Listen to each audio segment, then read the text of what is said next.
Hi, my name is Karen Chanpeng, and welcome to Montessori Mindset.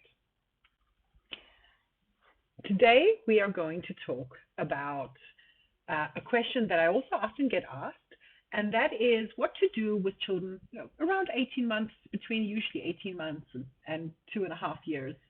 Uh, they're throwing things in the classroom all the time, and the teachers are having a very hard time teaching the children to quit this behavior. So, the beginning of answering this question is always with why. Why is the child doing this? We need to understand. Our focus as adults is very often telling children what not to do or punishing unwanted behavior. And all the focus goes onto the wanted behavior.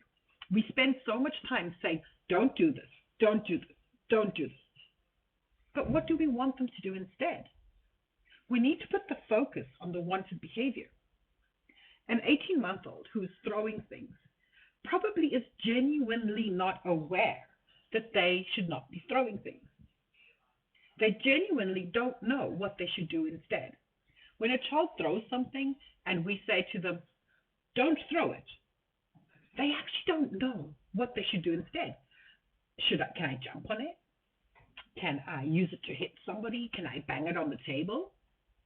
We know that all of these things are not really okay. But the child doesn't. He's 18 months old. He doesn't have the experience. He doesn't have the common sense.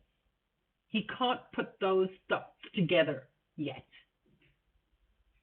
We need to teach the way we teach reading, the way we teach writing, the way we teach anything else to the child. We need to teach these things to them. Not teach as a form of punishment. Punishment is not a good way to teach wanted behaviors. Teaching is patience and kindness. So, the question is, how do we teach this? A good way to do this is to start off by being a positive model. When we go into picking up things that have been thrown around the room with the attitude of, you made the mess. You can't do this. You have to pick it up. I'm not picking it up. I didn't do this. Well, we're kind of telling them that this is not a fun thing to pick up after ourselves, to clean up a mess, that it's a punishment. It's a horrible thing to do.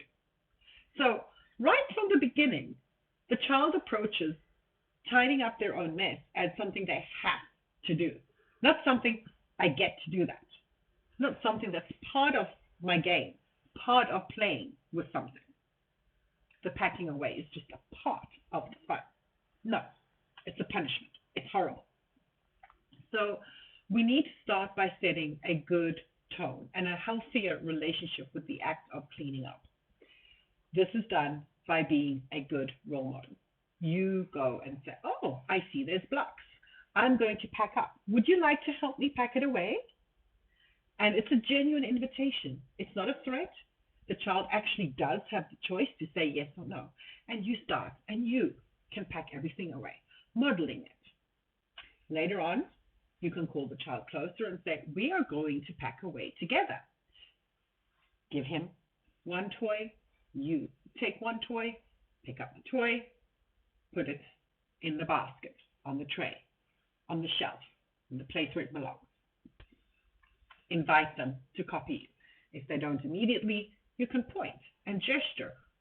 This is where it goes. Put it there. And you continue with this. Once the child becomes really fluid in their actions, usually they will automatically just start grabbing things on their own and putting it away, while you're doing it slower and slower, and they're taking on more and more responsibility. Eventually, after a few months, you can just say to the child, oh, I see the blocks that you were busy with. I see they're still here on the floor. Can you quickly put them away, please? And the child is all too happy to go and put these things away. Often,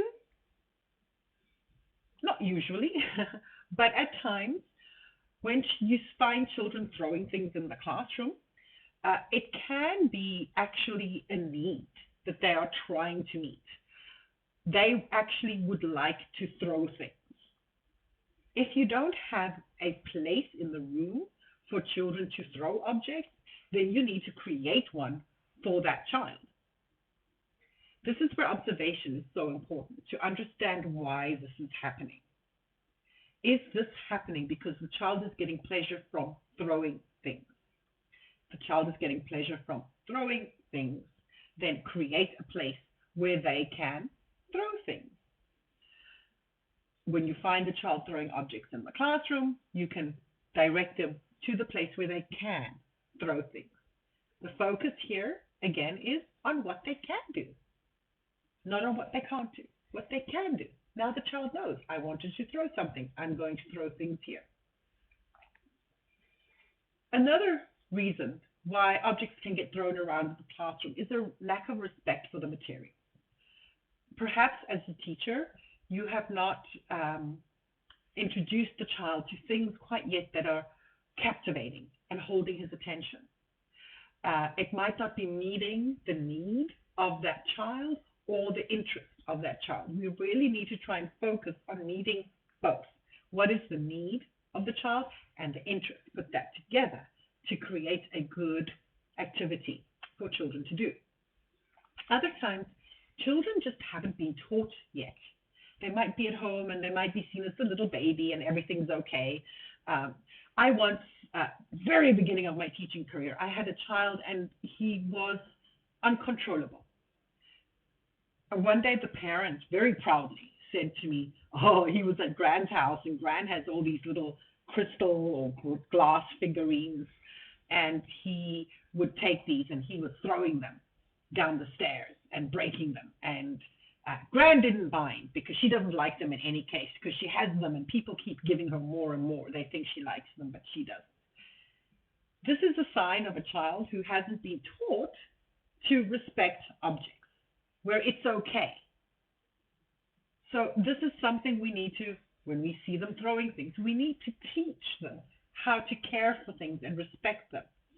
A very important step in teaching these kind of behaviors to the child is in being able to recognize that the child needs to want to keep something precious, to keep something safe. I hope you enjoyed the content, and if you did, please like and subscribe.